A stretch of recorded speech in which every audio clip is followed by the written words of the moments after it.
Welcome everyone to this European Scouts Association webinar on strategies to identify and develop top talent in association with Hudl. The ESA's mission is to represent the voice of scouts and recruiters and give them an opportunity to learn, develop, and network. So thank you so much for joining us here today. Today we are joined by Andreas Hofmann, Senior Solutions Consultant at Hudl and board member at Football Scouting Verband. We're also joined by Max Legath, First Team Scout, former Chief Scout, and President of the Scouting Society. We're also joined by Christian Ludwig, Senior Implementation Consultant at Hudl and Focus Coach at Bayern Munich Academy. Thank you so much, guys, today for your time. Today, we're going to explore 4 themes about this topic on the strategies to identify and develop top talent. Those themes will be today's landscape, the current trends, the practical challenges, and the workflows, with some audience questions from our lovely audience here today. Over to you, Andreas and Max. Yeah, just one moment. Good evening, everyone, and a warm welcome also from our side to today's webinar, brought to you in collaboration with our partner Hudl and the German Fussball Scouting Verband.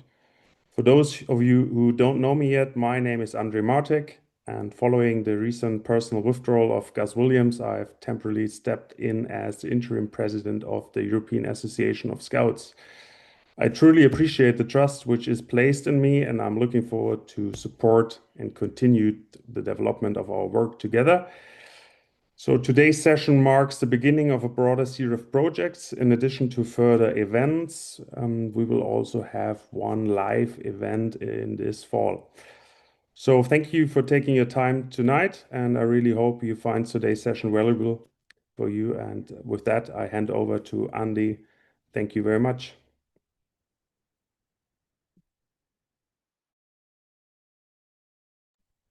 Thank you, Andre. Thank you, Paul, for the warm welcome and introduction. And thank you to everyone who's attending or listening afterwards. It's a huge pleasure to run this webinar together with Max Legath and Christian Ludwig. And I'll start kicking it off, giving some overview on today's landscape, how we see that Hudl. I integrate Max expertise already in there, and I hope you get some insights there. So let's get it started. Initially, Andre said or mentioned about homegrown players. So first, I needed to a little bit a research on what means homegrown players from a rule, and there are different levels of homegrown, local players, rules, etc. And within the UEFA, the homegrown player means that you need to be between the age of 15 and 21, at least 3 years in that association. So you need to play at any club, and no matter the nationality. Out of the 10 Copa Trophy nominees in 2014, 6 actually are homegrown players. Thank you, Max, for correcting me, as Matistel just went to Tottenham in the winter. So he's not one of them, but yeah, I think it outlines maybe the development process and probably what we see today, also the scouting shift we see in the industry. As Simon Rolfe states, in recent years, professional teams have been investing more and more money in young talents in order to gain sporting and financial success. Yeah, that's a question if that's clear, and we want to identify and look into that. What are the strategies there? Who's investing money? Who's giving playing minutes for under 21? And then looking more into strategies in different ways. First of all, brief overview on some numbers. As we see here, the general age of entering or doing a debut in European football went down in the past years. And now we are on an average age of, let's say, 19 years of debutants in these leading leagues. On the same time, we see, and therefore Simon kind of is right. When looking on the amount of players being transferred within the age group between 18 and 23, which is quite massive, and especially the transfer fee is super high. So that shows the relevant element of hopefully also that webinar. One of the hardest steps for every player, but I guess also for a club, especially if you develop your own players, is making the step from the youth to the first team level. And then I reached out to our data as a service team, which contains our customer solutions team, and did some research on under 21's playing time, and which leagues are dominating here and who are maybe more development leagues and who or which leagues are not very much giving playing time for under 21 players. So what you see on this graph on the right side are some of the top European leagues. We added some second leagues. If you want to get insights from your leagues, please reach out. But what we directly see is that the Belgian, the Netherlands, the Danish, the Austrian, as well as the Swiss league are dominating in providing playing time and under 20 for under 20 players. And what we also see is that it's super hard for under 21 players to get playing time in the top 4 leagues, which are down on the bottom. So what does it say to us? That maybe you should invest in early talents and then move them over to these leagues so they get developed and then reinvest, or you should scout, especially there in this age group, or what this gives us. And what I also find interesting, because I say, there's a difference between investing or giving playing time in your local teams as well as, in your local players as well as foreign players. So you see some strategies there, and especially if you look on the clubs where we dive deeper now.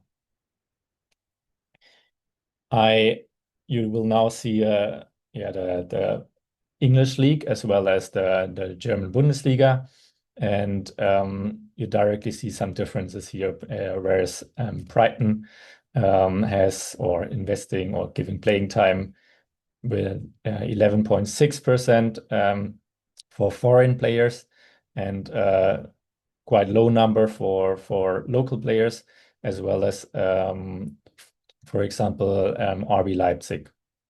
Then you see Chelsea, which has kind of a mix similar to Frankfurt, and then you could see Ipswich Town, similar to Hoffenheim, investing very heavily to local players. So why is that? And there are different backgrounds, of course, which they can count. And I would like to ask Max exactly that question to give some insights there, as of course you know the Bundesliga very well, being German, worked for many years at Bayern Munich, but you also know the Premier League, working now for Tottenham Hotspurs, and by the way, congratulations now on the win of the European League. Yeah, thank you very much, Andreas. I definitely try to answer that question, even if my voice maybe gives a bit of a sign of yesterday's Europa League success. So yeah, excuse from my side for that, but very happy to jump on that question and give a bit of an insight about those different, I would call them talent development structures, or actually talent development platforms. And I think it is in every aspect a question of opportunity for a club, and the clubs are trying to generate or to guarantee growth for them, sportive wise, but of course also financially. And if we look on the 3 Premier League clubs that you have mentioned before, we have Brighton with over the last decade an impressive track record of signing players mostly from smaller leagues, often identified through their very strong data department, and giving them Premier League time, also with the very clear business case to then maximize the profit on transfer fees within the Premier League. Because if a player has already arrived, and after Brexit this got much more important, then it is much easier to realize such a transfer and also make the next step within the league. while Chelsea was traditionally very strong domestically, but also internationally with top talents, and then loaning them out, but also giving them play time. While Ipswich Town is one of the clubs, actually going up and down with the help or without of Ed Sheeran in the Premier League, that then took the opportunity of the strong English academies, but a bit of the bottleneck that young players don't get the play time so much. So they focused very much on English talent. And as we can see, for example, with Liam Delap, in this season, who was their top scorer, are actually very successful with giving those players who did not really get the chance to play at the top clubs then respective playing time in the Championship or in the Premier League, and then also profit from their personal growth, from their sportive growth, and capitalize on their transfer fees, capitalize on the development that the player made. And I think in the Bundesliga we have kind of mixed models when we look, for example, on Eintracht Frankfurt that are strong in international scouting, but also focused to sign top prospects, especially from the second Bundesliga. While the case with Hoffenheim is a bit different because they have one of the strongest academies in Germany. I think everyone who's familiar with German youth football know that they are very strong, won a lot of German national championships in the U17 and U19. So they are more bringing up their own academy talents, and some of them then also leaving to bigger clubs. For example, Tom Bischoff now joining Bayern Munich. So it can also be an opportunity if you give those young players such an amount of playing time to generate market value within your first team and then strengthen the own academy. So all those clubs are trying to achieve a comparative advantage, but of course it depends where you can get the players from and what is your plan. How does your first team squad structure-wise look like to give those U21 and younger players the playing time that they need to get on the next step and on to the next level? Thanks a lot, Max. And we have some other examples here, and I had the pleasure working for Hoffenheim, so I have first insights there. We lost against Schalke 04 back then because Leroy Sané destroyed us in the final. But out of our squad, many players made it to the professional leagues, and Julian Nagelsmann as well as a coach. So it's not only about playing there, about players there who develop, but also coaches, which is quite impressive. Looking to the other leagues and some other examples, and you mentioned the difference between developing players yourself and then either way selling them on an early stage or bring them to the first team. And we see here Barcelona with huge sporting success. Nuremberg, I would say a lot of their investments in terms of financial success in especially the last 2 years. And what I found interesting also Groningen,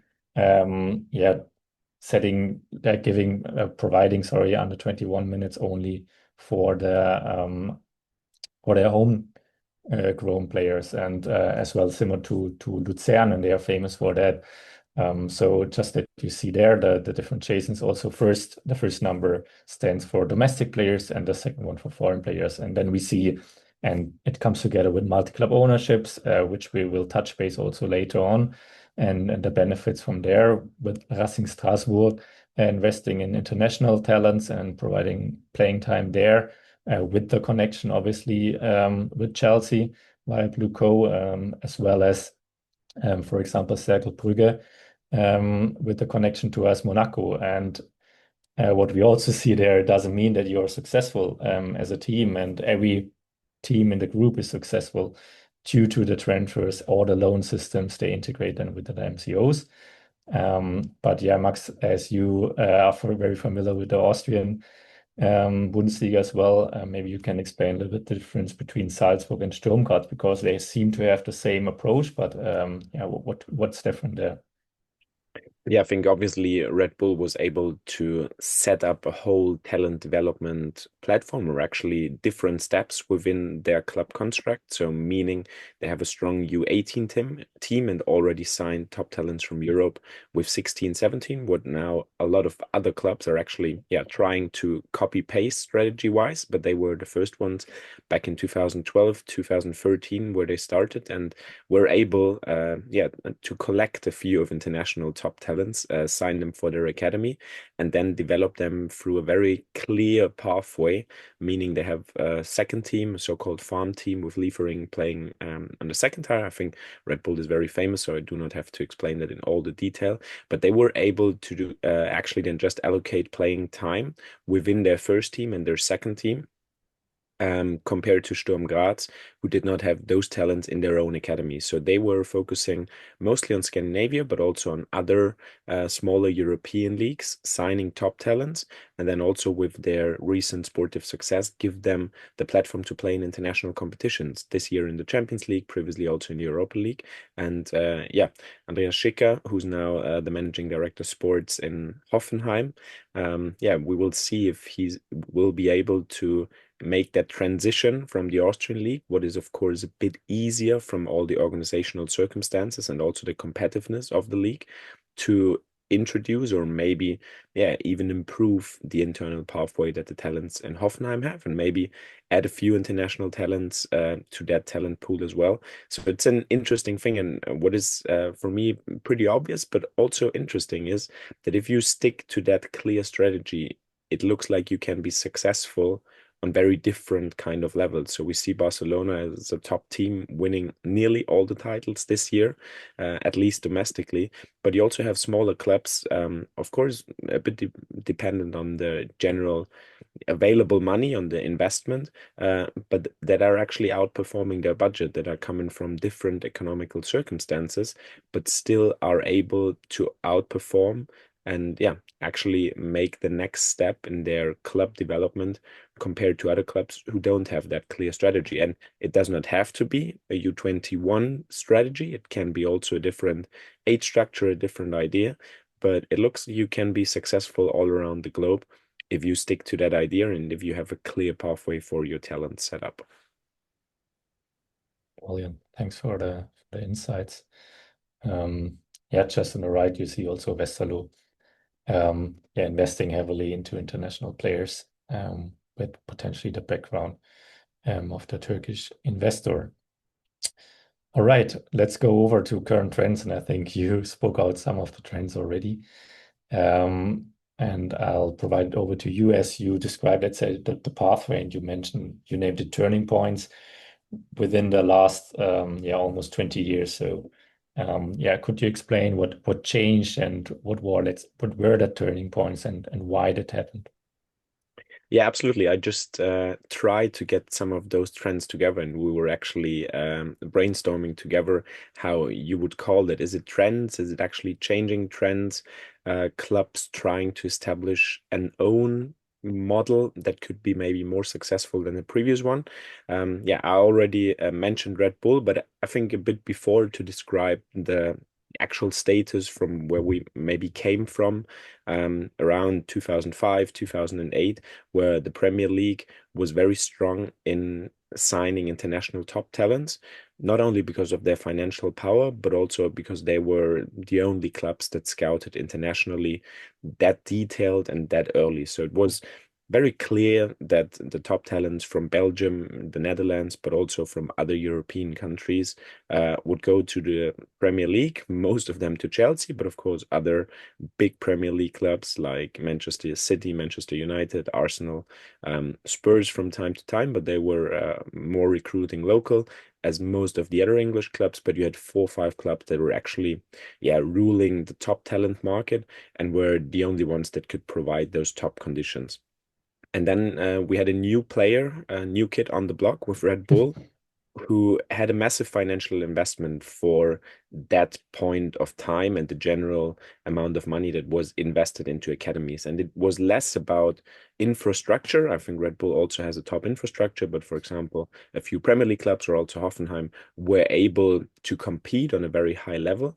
But they came in and they actually were able, or they made that decision to pay transfer fees that were actually first team transfer fees at the age of 16. And they also offered the players and the agents an overall plan, and also in some cases an overall participation over the next 4 or 5 years that looked highly interesting for them. And they were able not only to sign players from smaller leagues where they have been successful, from Denmark, from Slovenia, for example, they also signed top talents from smaller clubs, usually not from the top clubs, but in some cases, even from the top clubs, from the absolute top nations. So from France, some players from Germany, now even players from England going to Red Bull because they saw the opportunity. I can play earlier in men's football, and that means that I will get what we call minutes in the legs, what is the most important currency for a young player. And then you're able to step up to the next level.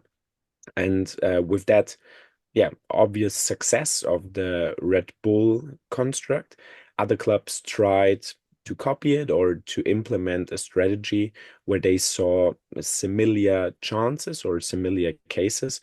And we had kind of an international diversification where some teams we're also saying, okay, we're getting completely out of that race for international top talents because it looks too expensive. We are much more focused on our first team. And we had then other clubs shifting much more into that top talent section. And a few of them created a successful business model. What was also the case, for example, for Sturm Graz, who did not have such a strong academy, but then a very focused and quick international scouting department that were able to realize a few very interesting transfers. And then with Brexit, I think we saw kind of a cut because it also limited the opportunities for English clubs to sign talents from Europe. So what we called the classic 16, so U17 was the age group where you were allowed to transfer within the European Union because that was guaranteed through the EU right and the employee rights there. And then with Brexit, it was just possible for the Premier League clubs to sign those players on their 18th birthday.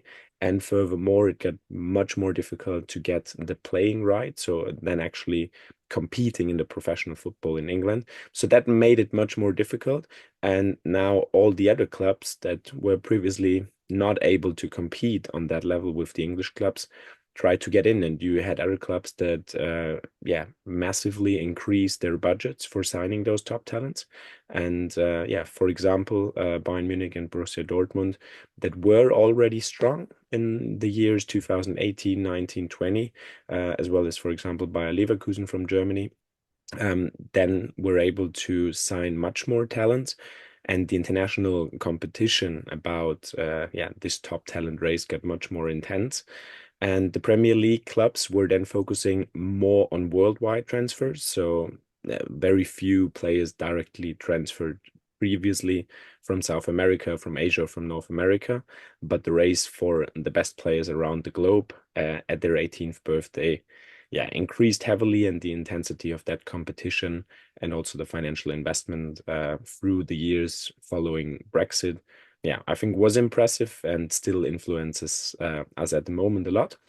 And what we saw through the last years, of course, it's more the 2024 landmark here is more an overall trend. But what we see is that the overall salaries or the financial compensations, including training compensations that are also rising nationally as well as internationally, are getting much closer to the first team salaries and signing. What does not mean that they are on the same level, but previously we had situations where U18, U19 players in Italy and Germany were earning 2,000 or 3,000 euros a month, and then they made their first Bundesliga appearances, and after 2025 they multiplied their salaries by the factor 20, 30, 40. And that kind of reduced with the top talents that the multiplication there is usually then more by factor 8, 10, 12. So the salaries and also the compensations in that top talent section, increased heavily. So those as some turning points and as an overall insight into the things that I observed during the last decade and that I think influenced also the availability and also the pathways of those top talents. Just quickly, thank you to Mohammed, who's asked a question. Anyone else that has a question, we're going to have a Q&A session towards the end for the panelists to answer all of your questions. So thank you for those questions. Back to you, Andreas. Thank you, Paul. And Max, I think you pretty much underlined the statement of Simon Rolfes and also underlined why and how we arrived there. So thank you very much for these let's say historical trends or turning points description.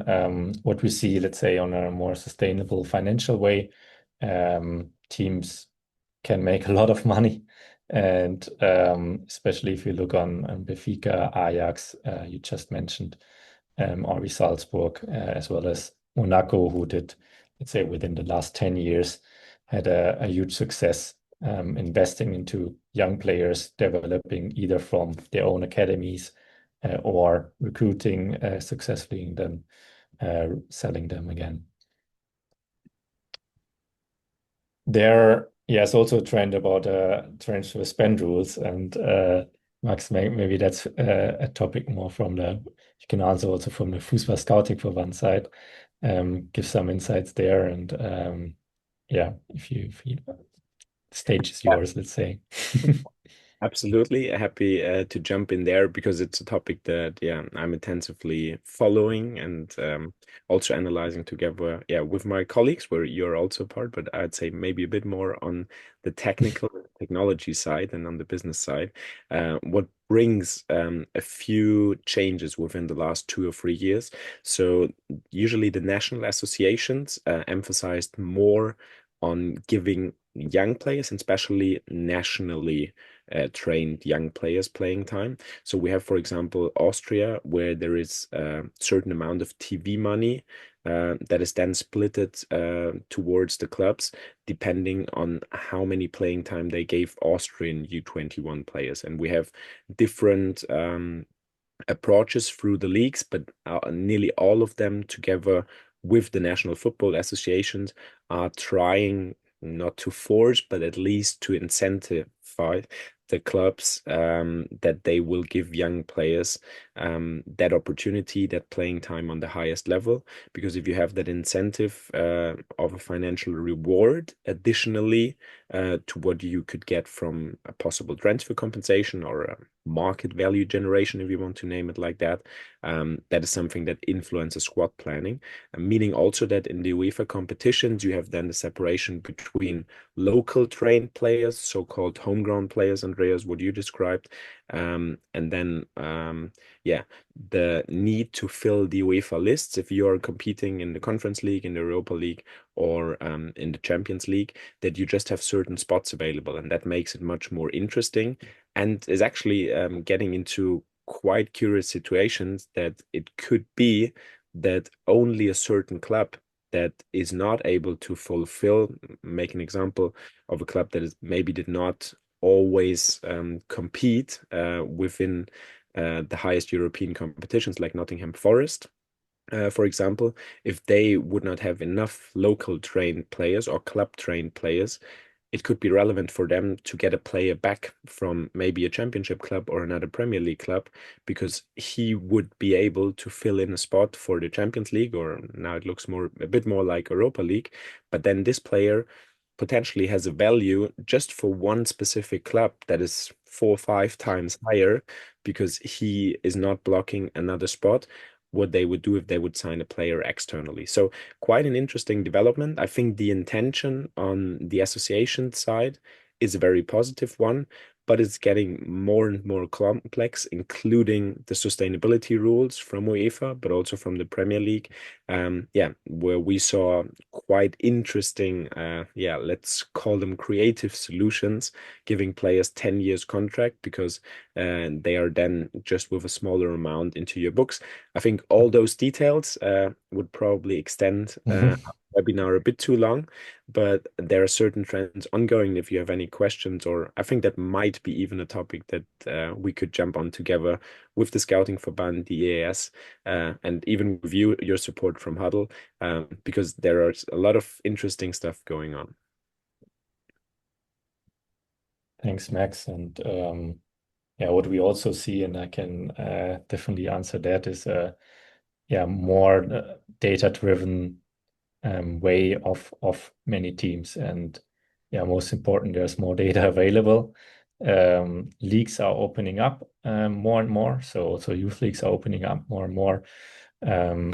we get some insights later today from Christian on how you could scout for these players. But not only the amount of video, the amount of event data, but also then physical data is easier to produce and more available, and therefore you get, let's say, a bigger screening of such players and therefore compare them better, as well going into, let's say, maybe some smaller leagues or continents in South America where in general the coverage got extended very much. And of course, there's a huge investment into data science team. Data strategy is a big topic we're consulting on with many teams, and more and more clubs are investing that, next to also some other data companies popping up and consulting companies, which are helping clubs to then at the end build their strategy. On to the next, and again, this could be a topic for a whole webinar or a 2-hour webinar, multi-club ownerships. Yesterday I was in Zurich and they named it a phenomenon. I would say it's not anymore a phenomenon, it's a current state, and we'll see the numbers in a minute. I think the biggest step was made by the City Football Group, who at the end founded and acquired New York City back in 2013, and then from there extended their teams in all over the world, up to now 12 teams where they are the owner, as well as one partnership team with in Bolivia. And we dive a little bit, or we prepared some research on multi-club ownerships and on the current state, how it looks like today. So yeah, and even just building on that as well, Andreas, just sort of thinking about turning points. Obviously, a few years ago, FIFA introduced a rule limiting clubs loaning out only 6 players. Obviously, this doesn't count for players under 21 or that are homegrown. Just sort of linking on to what you're going to then go and discuss. How do you feel as though that rule impacts multi-club ownership?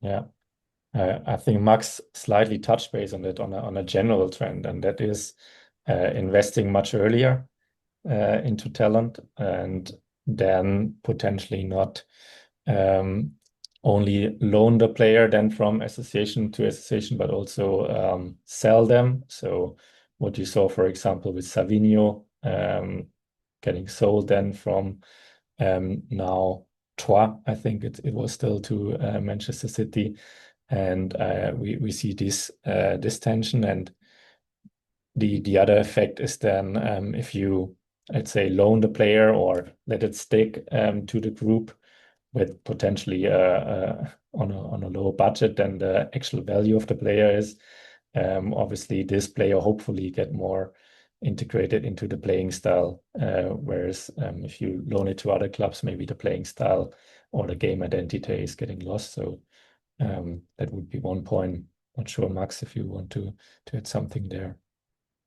I think maybe just to add the economical perspective, because as transfer fees are such a subjective thing, so there is no, maybe there is a release clause, but usually there is no objective way to calculate a transfer fee. It also allows the clubs inside such a multi-club ownership group to actually shift budget, what is quite difficult within the sustainability rules, but nobody externally could dictate you that this player is now moving for 20 million or for 25 million euros, or that you are going to agree on a transfer fee that is going to divide it into 4 different payments over the next 4 years.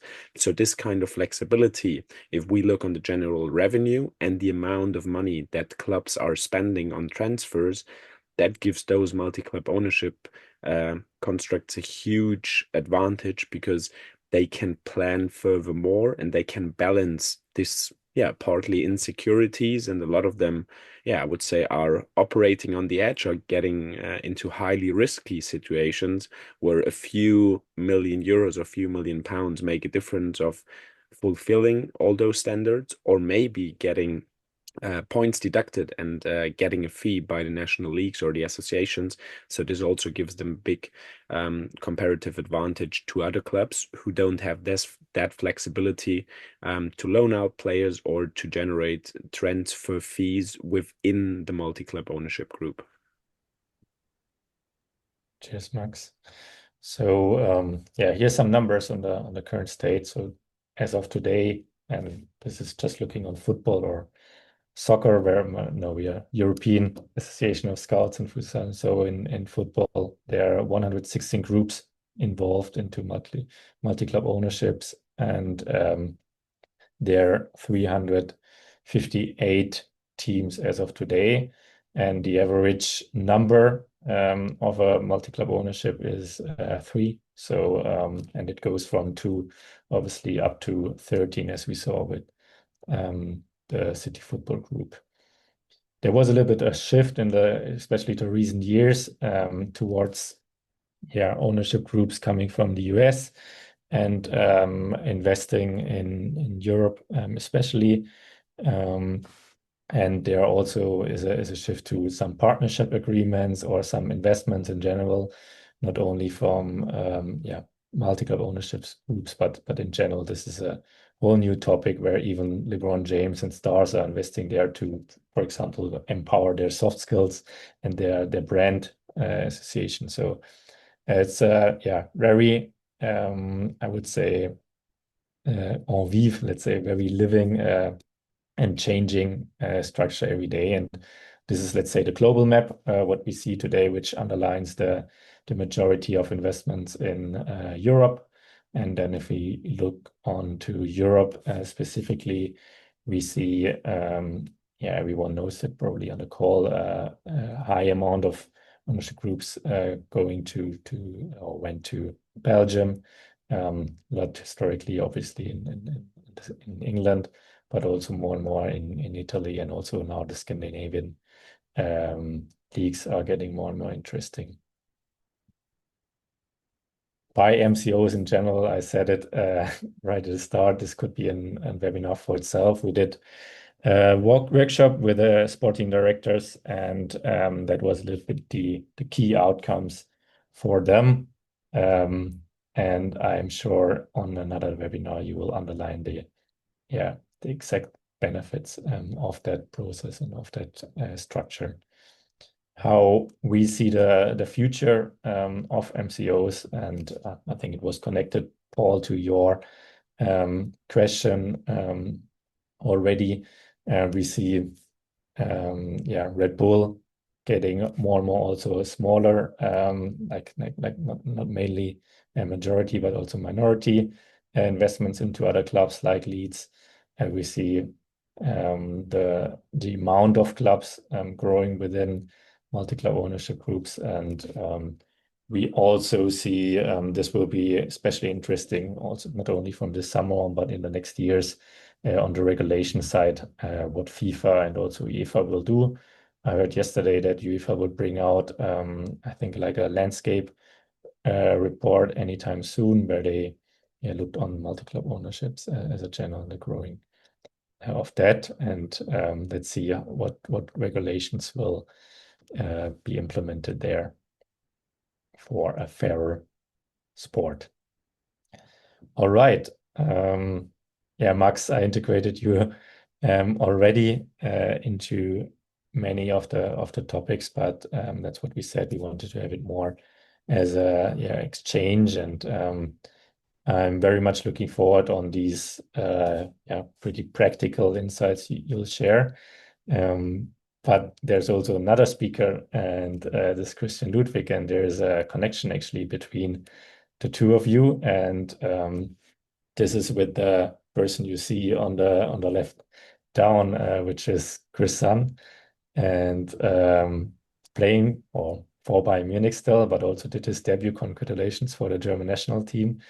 And I was wondering, Chris, you as a father and also a coach and a special coach for the under 13 till under 17, and a coach for more than 15 years in that area specifically.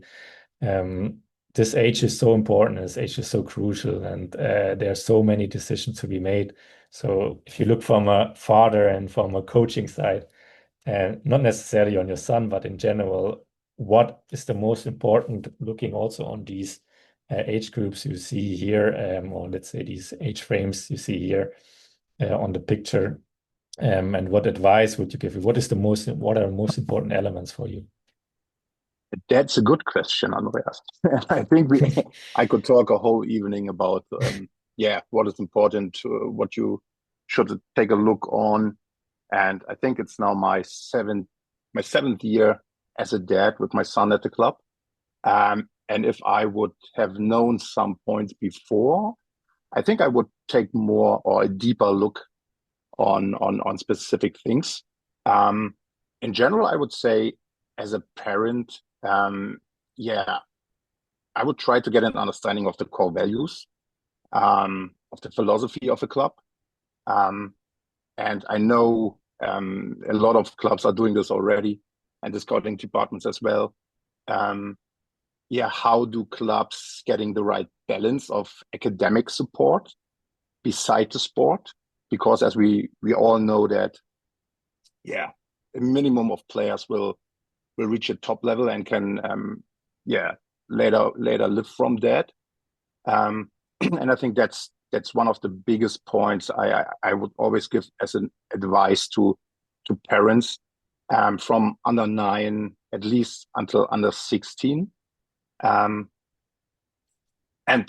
for sure, I think openness, clear communication, transparency on processes, and a clear message on how big are the chances in general becoming a professional football player. And if you feel that openness and transparency, then I think as a dad you have a clear mind of, okay, how is that club working? From the other side, I would always take a look on, does my kid still have fun to play football? If he would not have fun, it's about my kid. It's about his healthiness. It's about being a good person when I start leaving this planet. And if he would not have fun, then I would stop doing this directly. From a coach's perspective, or if we talk about the sport itself, I would always try to figure out what is the approach of the club. Is the approach to strength to strength and weak to weakness, or is it more let a strength becoming a superpower?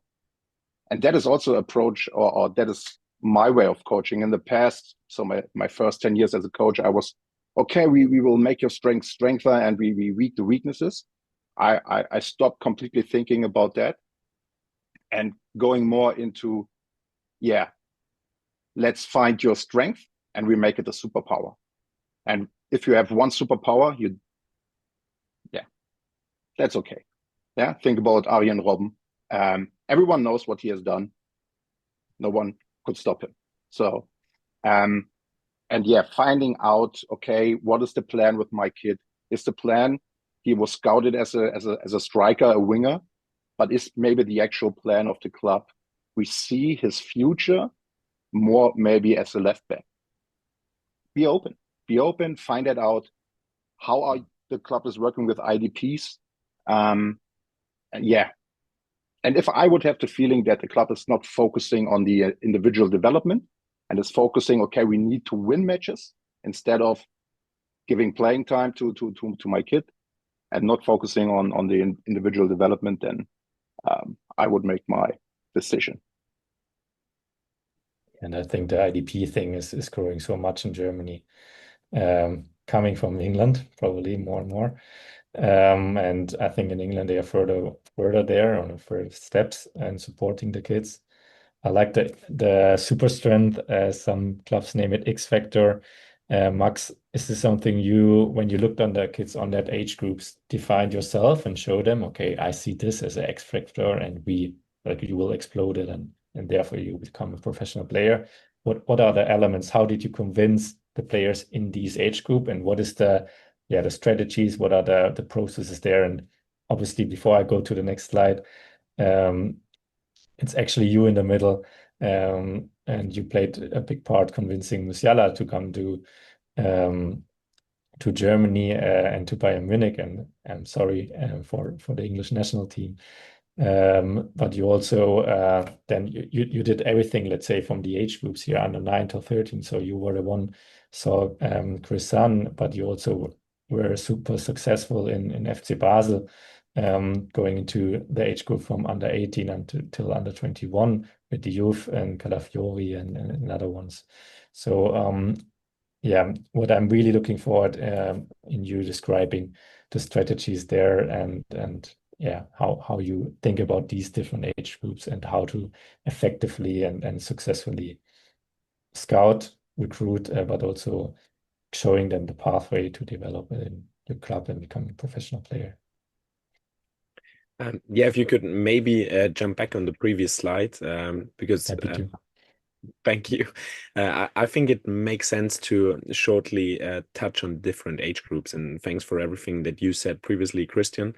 And I'm very happy that we are able to maintain that connection, because we actually met, I think, at the U8 or U9 tournament where you actually coached your older son. And yeah, we had a quick chat, and you were just dropping that information, a thing that I will come back later on, that you actually have a younger player in there. And he was not only 1 year younger or 2 years younger, I think he was actually 3 years younger at that point in time, and played with the older age groups. And that is a major important part if you accompany young players. And I'm one of the guys who was lucky to actually get insights into all those different age groups. So I had the chance to be a coordinator for the youngest teams at Bayern Munich, with excellent coaches and people that work very, very long, and where I could learn a lot from. And our target was always in those age groups to maintain this very, very fine balance between competitiveness that is necessary to get top talents towards the right challenges, and to increase their personal development within a complete club environment,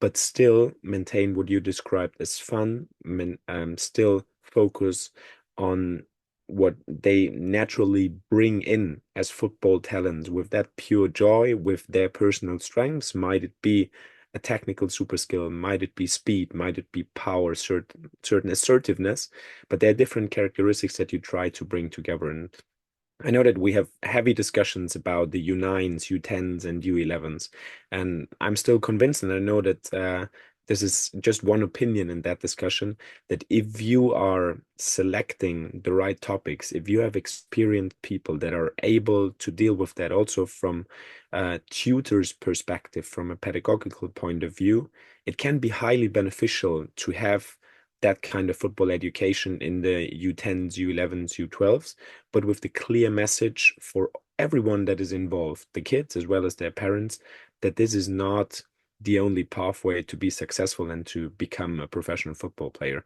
But I think if you are able to maintain that, everybody is able to profit from that, and can still be an extraordinary adventure from a sportive as well as a cultural perspective, if you are playing 2, 3, 4 years in a professional football academy. But of course, moving on, if we are then going from a more regional topic, and thanks for the flowers. No, you can go to the next slide. Thank you, Andreas. To the U14 and U17 sector, and I think it is always a team effort. And even if the flowers sounds really nice regarding Musiala, that wouldn't have been possible with the help of our first team department that were convinced and that also were willing to realize that transfer, even if we were able to see Jamal for the first time at the U14 Premier League International Cup, where he scored 3 times against Bayern Munich's U14 team. And yeah, we just couldn't keep him off track because he was such a massive talent. And of course, we're then later on very lucky that he joined our academy. What this shift actually means is, and I'm convinced that you are able to make the best decisions if you follow players for a longer period. So in his case, for example, we were, I think, aware of him at the end of his personal U13 season. And until he joined Bayern Munich's academy, it were 3 years of observation time, and especially in that age bracket where the physical differences between players, where is the maximum growth push, how physically developed are they, is there still an athletic potential that is yet to come, or are players more or less mature from their physical point of view? It is so beneficial if you have the chance to follow players longer. I would say first team scouting, where I'm now involved in, needs less imagination, less what we call in Germany fantasy for a player, because you are able to observe certain characteristics. And of course, it's better if you know a player for 12 months, but it's very clear what you are getting on actual performance level. While if you're observing players in the U13, U15, or even U17 age category, in those age brackets, it's much more important to get this overall picture. So to do it in a bit more structured way, we decided to split that a bit up. And yeah, I think from a football education point of view, the U9 to the U13s is highly interesting. And for me, if you look on the technical skills, if you look on coordinative skills, also in multi-sport aspects, it is the base that you are able to deliver there for young players.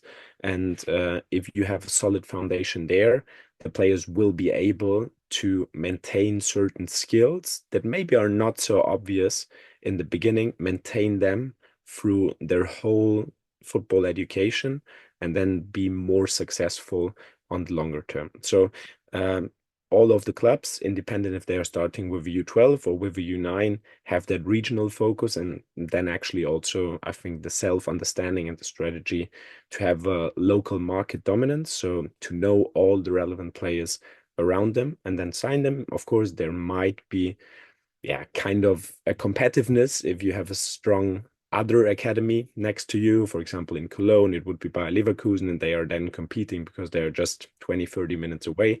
And you have Fortuna Düsseldorf, or inside Berlin, it might be Union Berlin against Hertha BSC. And of course, in London, it's a heavy competition of talents. But you try to be what I would call a local expert, and then just recruit from around the training center, wherever that is. Also, that might affect your signings, because, for example, in Munich, it was a big change from moving the academy from Munich South to Munich North, because it was 25 kilometers difference, but that was around 1 hour driving time at rush hour. So if you include the traffic, that meant that the scouting focus and the scouting areas actually shifted much more towards the north. And yeah, that is something that we observed with other academies as well. So the effort that is done there is mostly live scouting, then pool trainings, trying to accompany those players. And data is very basic. What I call then date of birth scouting is that you try to get access, and with the new data regulations or data security rules that the European Union introduced, it is actually much more difficult to get those dates. But at Bayern Munich, we had about 50% of players that we signed that were playing at least one age group above. That was the case with Christian's son as well. And it is a very crucial information. And that is something where you also need to encourage your scouts. And that is what I did with my scouting team, to be in touch with coaches, with youth coordinators, even with people from the football federations that have insight into that, and try to get this information, because there were a lot of hidden talents that you might not notice that easily. And without the information that there is a younger lad playing 1 or 2 age groups above, you would probably miss the talent. So moving up to the U14 and U17 sector, where you then usually leave your home region, that is still part of, I would call it the basic scouting framework, but there are not many players that are then playing at very small clubs. They might play at smaller academies or on a decent level, but then it is not only regional, it is domestically or maybe even internationally that you follow top talents and define a strategy that might be, for example, if you are in Eastern Germany, a stronger focus just on Polish or talents from the Czech Republic, or it might be if you are working for a top club to cover all of Europe, or even partly South America or Asia. So the effort there is with much more live scouting and video scouting. Up until the U17, the data scouting opportunities are a bit limited. They are getting more, and clubs try to include and embed the data information that is available on the market within that process. And yeah, what I described down there, it is evolving, but in that age categories, also from a data security perspective, that is much more strict with minors, not yet on a level where you could call it a completely embedded data scouting process. And then just on that, Max, if I Yep. can add on the data side, because what we see it depends a lot on the federation and the association in this league or in the countries. Whereas, just an example, the Swiss FA, they invest very much into capturing every game up from the under 15 or under 14, under 15, I think, and they're also producing data on it. So they're producing event data from that age group, and therefore they can compare the players better. They can identify the development plans, etc. But obviously they have this huge data pool within Switzerland, whereas even in countries like Germany, we don't have that. So it often also depends on the FA, whether in general, whether you have access or not, this data set exists or not. Yeah, And then absolutely. obviously in the next age group, you'll have everything almost. Yeah, I think that the top competitions, might it be U19 Bundesliga, might it be the Premier League 2, or then also the international competitions like European Championships or even World Cups, you have a full, not only video coverage, you also have a data coverage, and you have the opportunity to dive much deeper. And it is then ideally, of course, that differs from club to club, an embedded scouting process where you have a data scouting setup that would cover basic informations, deliver certain insights if players are, for example, making their debut, if players are reaching a certain amount of minutes, and then you try to identify and follow those players through a more extensive video and live scouting. And what I was able to learn from my different experiences, and what I also got as insights from clubs where I was able to spend a week and get more information on their framework, on their usual processes, is that it is not so important that you have one of those three or one specific thing set up and this is top notch and you try to get all the information out of that. The key thing is that a sporting director, the chief scout, and the whole department, might it be the analytics department, might it be the data department, are aligned in what they are doing, and that in the end, no sporting director or no coach has the competency to just overrule that and do once again their own stuff. What I think is a thing that happens quite often in football. But if you stick to a very clear strategy, and in Basel, one of my most interesting experiences and the club that I enjoyed really much, the focus was very clear, set up by the president, that we want to be the club that is a platform and that delivers a pathway for talents that have a top potential, but maybe are a bit stuck at the moment. They are at bigger clubs, but they don't get the playing time.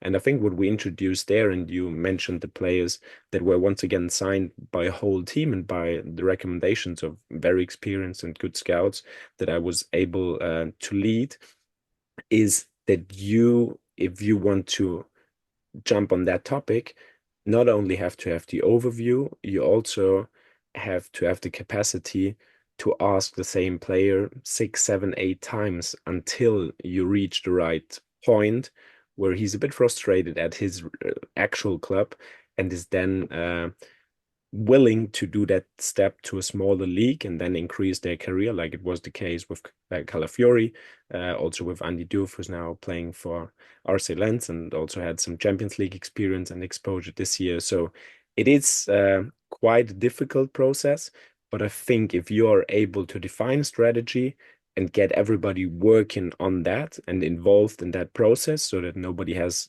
the impression he's getting overruled or he's getting anything from an external source that he can't really understand, then you have the biggest chance to be successful. Great insights. Thank Max. Yeah, I would say, as you mentioned and highlighted the differences between the age groups, we've done some framework here and outlaid that in terms of general processes, and obviously it depends on also the resources you have, as well as the strategy you're looking after. What we've also done is lay this out even more. So from, like Max, you said, you are aligned with the sporting director, you're aligned with the president. There needs to be an organizational objective, and there needs to be a commitment to what it takes to win for us as a club, or even for us as a multi-club ownership, next to hopefully a team game model. And also on the game model, the question is always, okay, do we spread this over the whole club? Is it mainly a focus on the academy? Is it coach driven? Is it club driven? Is it a mix? And this depends also, obviously, on the sustainable approach, and how long you work together as a sporting director, technical director, chief scout, and head coach on each level. Looking on the time, I'll skip that part, but you'll get the slides, and usually that's the starting point where how we then exchange with clubs and with people like you, Max. And I'm handing over to Chris at the moment, who will describe one way on Wyscout how you could do that and identify the next talent from a certain market. Cheers, Chris. Just explain this framework. So again, this is then from the processes up to the tools and to our products. And what we're looking into is working on Wyscout and pushing it over to filter the clips first of all, push them to our cloud, and then filter them further down on, for example, an X factor of the player, and therefore highlight them to convince hopefully the player to join your club. Up to you, Chris. Cool. Thank you, Andreas. If you could stop sharing your screen. Perfect. Then I start sharing my screen, and you all should be able now to see. Exactly as Andreas already mentioned, I will go now together with you into a case we just thought about in terms of youth recruitment. That we want to, the Serbian market is a key in our youth scouting process. And we are looking for a Serbian player who could be the future number 9 for our club, or a winger, or let us say a striker who bring us the next championship.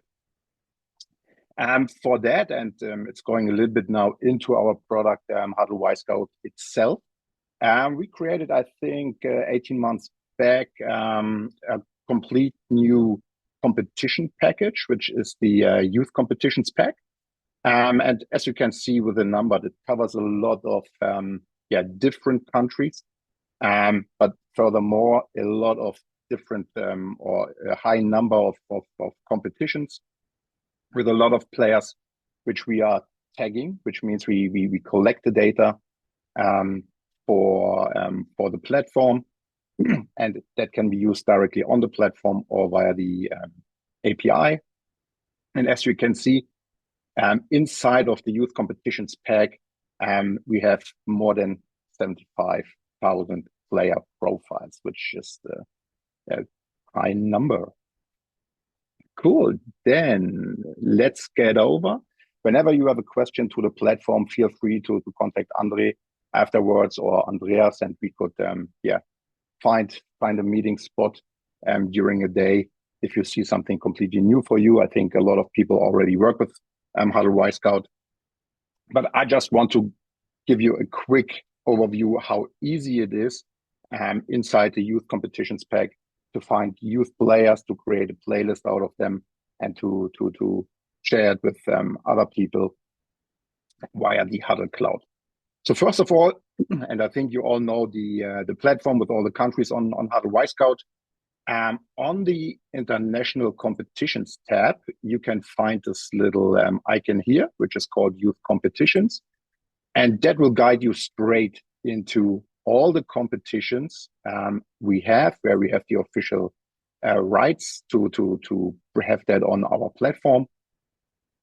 And if we are searching for the Serbian under-19 league, as you can see, we have this little icon here. We can click on it, and we will forward it directly into the respective under-19 league of Serbia. And I think I tell you nothing too new, but if you search for a specific player because you already heard and what Max already described, you always have to have an open ear that somebody told you something, that there's an interested player. You can straight go into a specific club of that league. You can search for the name if you have already the name, or if you just heard, okay, there's a player who has shot a lot of goals in the last season. You see a straight information on how many games they had, how many goals they scored. And from here, for example, you can just click on that player. You will be forwarded to the profile page of, for example, Teofilovic von Svesta. And from here, as you can see already, we have some custom pre-tagged events available where you can just click on that part, and you see now all the goals of that player. From here, we could just say, okay, we want to select all, we want to export all, we want to put those clips into a playlist. We can give them a name, like Theo from Svesta. And what I always recommend is that if you are creating playlists on Wyscout, that you refer that playlist to that specific player. Why is that? And let me check, that should be the name of the player. Yes, it is. Why is that? When we save that, you can always find that playlist inside the player profile page under my playlist, Theo from Svesta. There are as well other possibilities on Wyscout to create those playlists and to work furthermore with the playlists. And I think all of you know, if you want to see stats of the player, and you have different kind of, or we have different kind of customized displays that you see, okay, how does the player performed in specific areas? You can customize all of that, and we don't want to go through that today.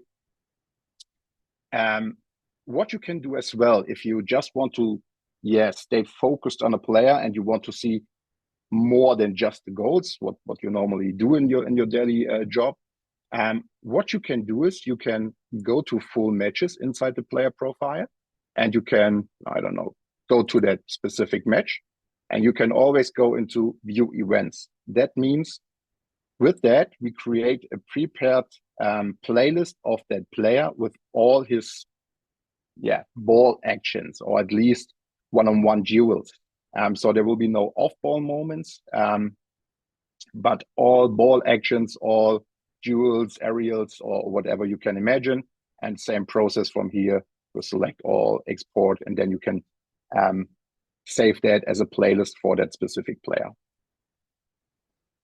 If you are completely new to that maybe country because you are new in the club and you want just to get a quick overview about who are the top prospect players in that league, and if you're going into the league, you see here there's a link to our player rankings app, which you can also find via the app, the app chooser. But if we go into the player rankings, it straight opens up the league, the season, and you can directly see, okay, who are, and this is the overview for offensive. Then we have as well attacking, defending, construction, goalkeeping, all these different kind of parts of the game. And from here, you can as well, if we say, okay, this player, I play on the play button, and you see it opens up straight a playlist. I could say, okay, I want to have this because I want to take a look on that. Even you can just watch it, or if you want to have that saved as a playlist inside the profile, for example, same process, we can create a new playlist, we can that refer to, and we can save it. Or if it's those are maybe new clips you want to save to an existing playlist of a player because you want to have a summary of best actions or something like this. You can add those clips to your already built playlists you have in your account.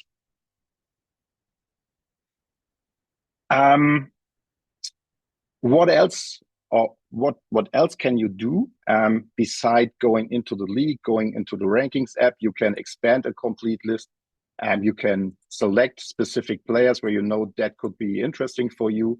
And from here, you can also put them into a list, which is called, and I opened that one, the player lists, where you can then summarize players to have a better overview, where you can as well, and I will show you in a minute, where you maybe can benchmark players, but as well what Max said, coming from a long list into a short list, that is the tool on Wisecout which you can use. And if I select here, a list I already created, I can confirm it. Okay, we have added 4 players.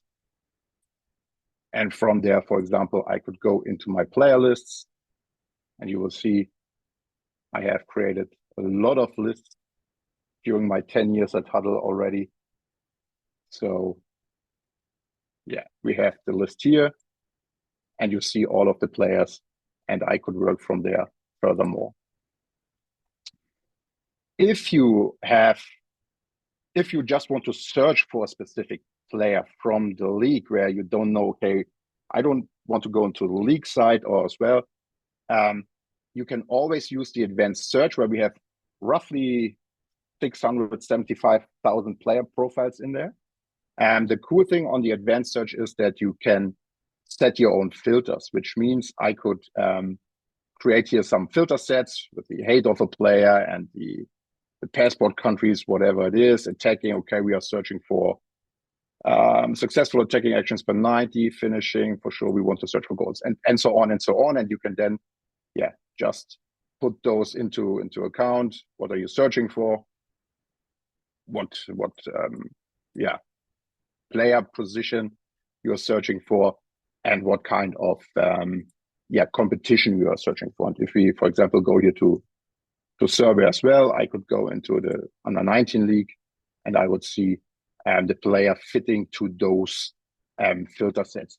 The cool thing, what a lot of people who work with Wisecout for a couple of years don't know, is that via those 3 dots, you can save those kind of filter sets, which is heavily used when you know it, because it's so easy just to load a complete new filter set. And you see here I have a lot of from Germany, second league with specific XG factors already. And I've got here, where is my Serbia league here? I can load that, and then it change to that specific filter set I already created. And from here as well, then I could switch between different kind of displays. I could sort by goals. And as you can see here, I can as well click on that to open goals. Cool. Going back from here into a specific player profile, if we going into our player here, because of a lot of things happened during the last couple of years, we give the chance for clubs to send those clips easily into our Hudl cloud solution, which means, for example, I can just go into my playlist of that player. I could click here. I could say save to Hudl library. I can then, and you have to understand that we have the Hudl Wisecout and we have the Hudl platform, and I can here switch through my different clubs I'm on Hudl. I choose my team, and I can save that to my Hudl account. And from there, if I just switch into Hudl, and as you can see here, I will just update that part. As you can see here now, the playlist is here. Why did we build that? We tried to bring everything, and we call it our global sports library, which basically means we have all our videos on one platform, which is then basically the Hudl platform. And from here, it's really easy for you as well to get some kind of a label structure or a folder structure. So for example, if I say, okay, I give that that playlist from that player, and I could open the details, and I have already created some labels like where is it, Serbia, he's born 2006, and he is born or he is playing for Zvezda. I can just give him those labels, and if I just click here and put that away, and if you see here, if I go to Zvezda, you see I have only the playlists I have for this specific club. You could do that by club, you could do that by federations, by age groups, by position profiles or whatever, so that you have some kind of your folder structure. And from here, there's no limitation in terms of accounts for scouts, for coaches, for players, because clubs use that as well as a platform for players. There's no limitation in terms of accounts, and you could easily share those playlists with other people in your organization. If you go into share, I could say, okay, I want to share this with, as you can see here, with other people. Could put a message onto it and share that with the sporting director, for example. On the other hand, what we also implemented, and I worked with that, for example, with clubs like Schalke 04, I don't know, a lot of more clubs, but I remember Schalke really good in the past, that they used as well our video analysis software, which is Sportscode Elite, to easily connect that platform, Hudl, with the analysis software to create high-end graphics into that part. And how is that possible? If I switch here to Sportscode, it's just as easy as you can see here. I'm on Sportscode, and if I go to File, Open from Hudl, I have access to my team library, which is the library you saw before. And you see here, I have all my playlists, whole matches, whatever. I could technically cut it down by myself when I do video scouting or whatever. And I could just say, okay, I want to take this, and then I could download it. So I will not do it yet because I know my internet connection is then crashing sometimes. Therefore, I have already downloaded the other playlist you see here from Teofilovic. And the cool thing here is with Sportscode Elite, you will get a high-end graphic tool, which is called Studio. And from here, I have already created one, but technically what you can do is, let me check here. I can take one or multiple clips.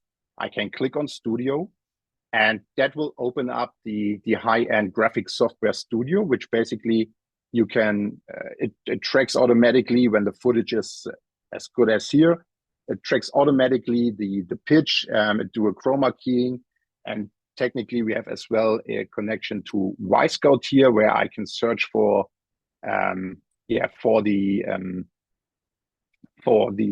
roster of a team, and then I could technically say, okay, that player is, and we say now Upamecano, for example. I want to have a 3 disc here.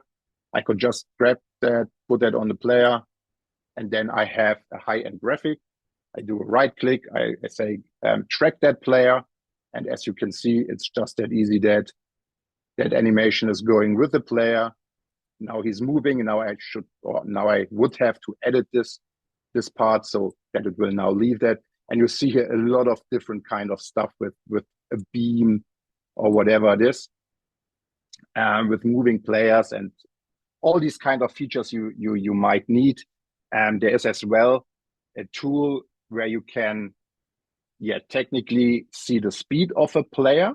It depends on the quality of the camera and of the tracking of the pitch, but technically it's possible to see the speed of a player without any additional data, just by the calibration of that little box which is on a player. Chris, just looking on the time as maybe because we do want to have some time for questions.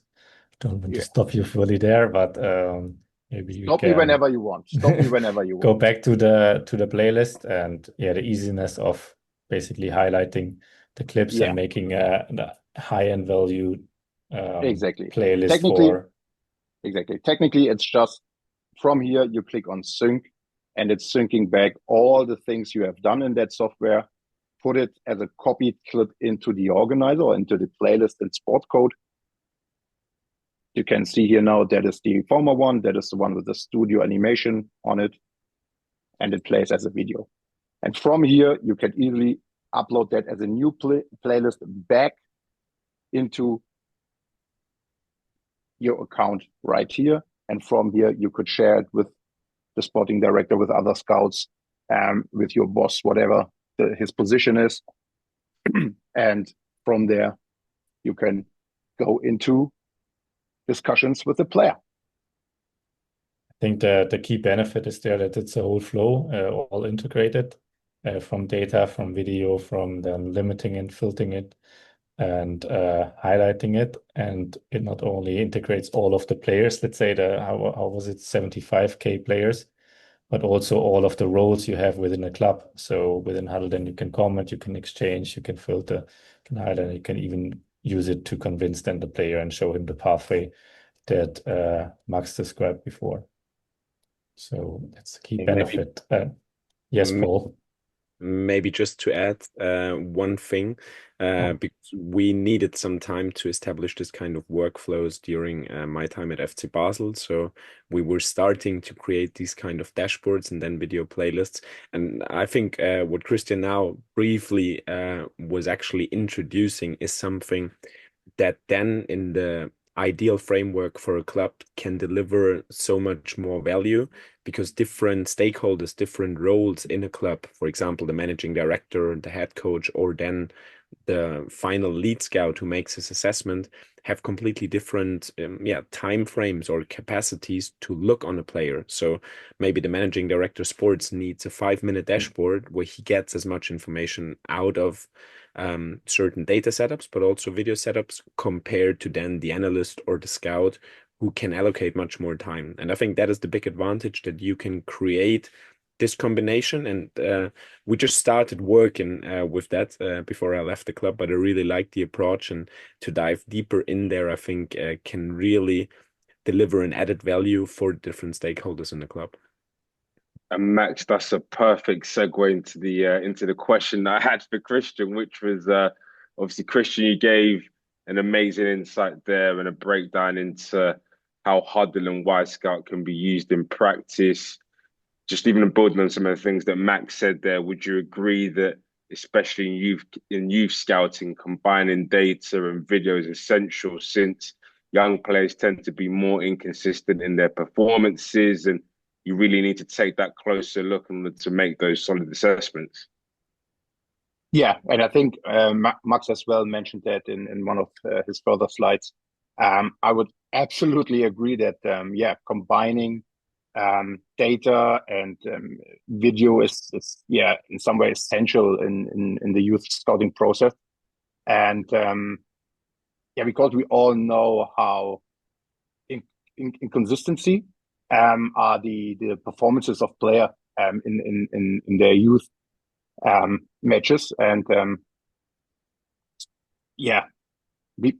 because of all the different things happen during, and Max said that under 13 players which are really small and tiny, and then you have those players where you think they are already 17 at the age of 13,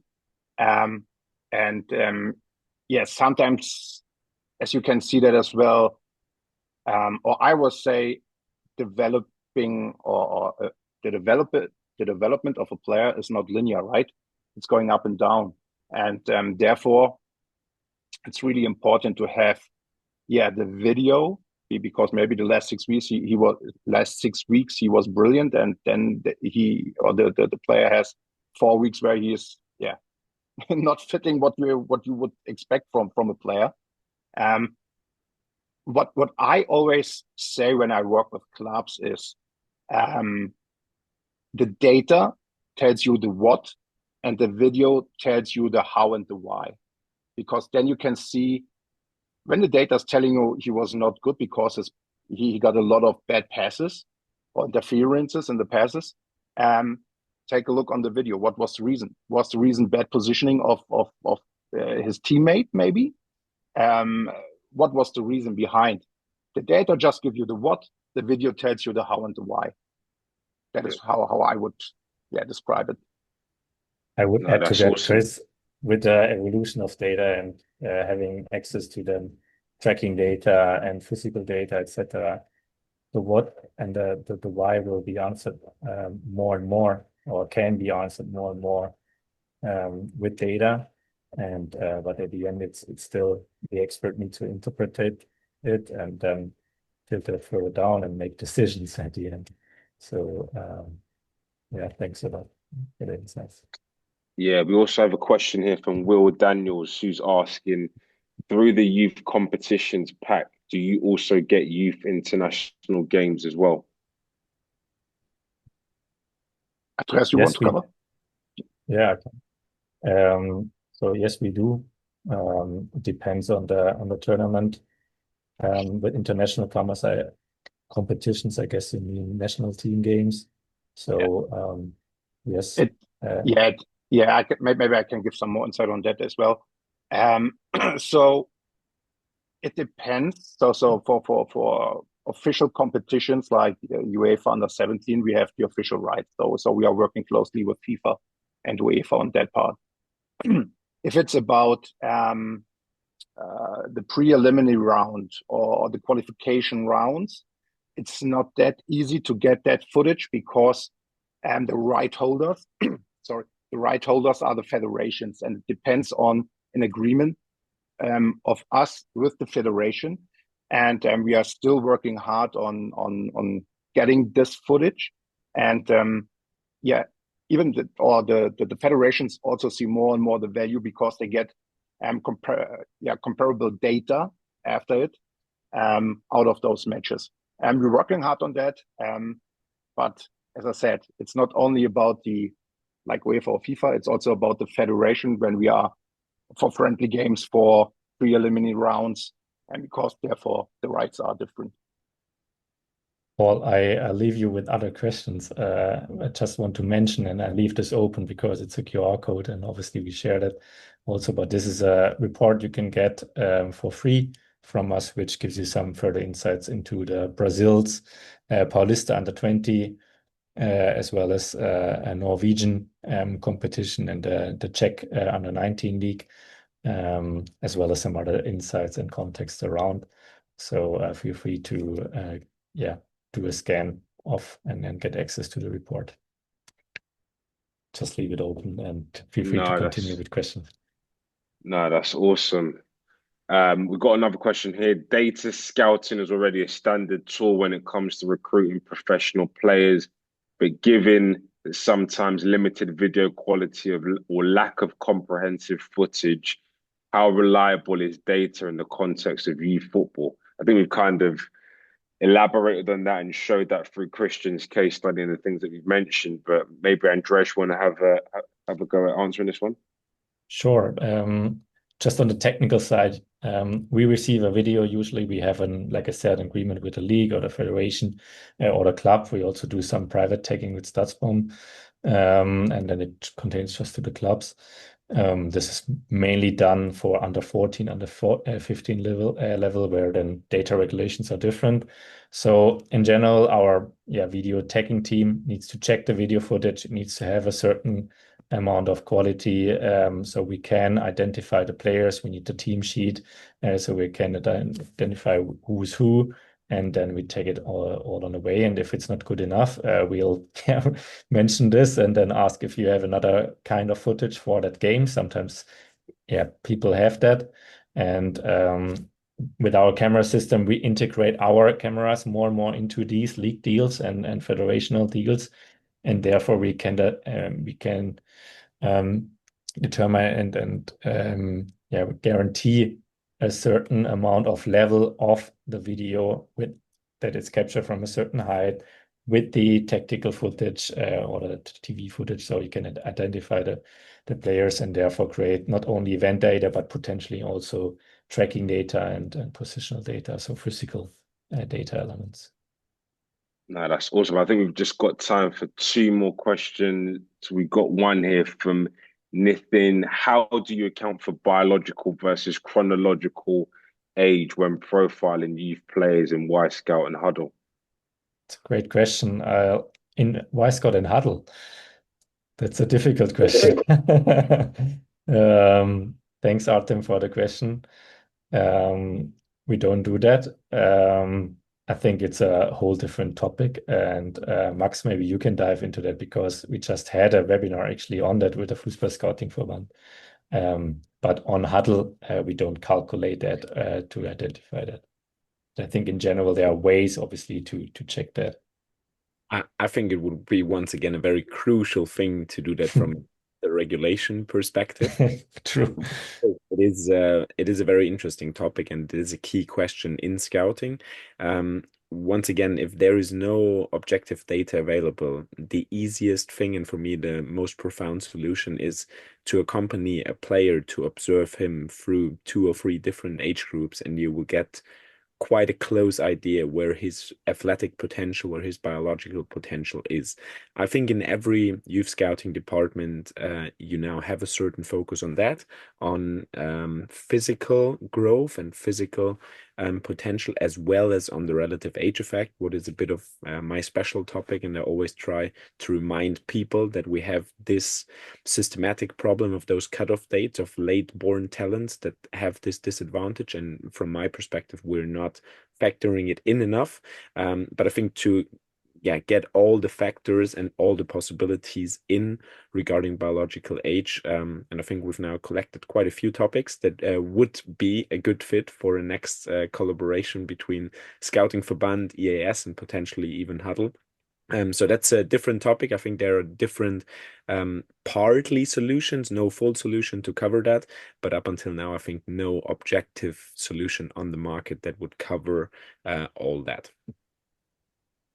No, that's super useful, Max. So much to uncover, so many great questions and things that we've delved into. I want to thank our audience for taking the time out of their day to be here to listen to our wonderful panelists. I want to thank Andreas, Max, and Christian for their time and their insights and the learning, and what Andre is building here at European Scouts Association is really powerful. And I hope that people can leave today with the knowledge and the insights to go and do amazing things in the industry. Thank you so much for your time, everybody.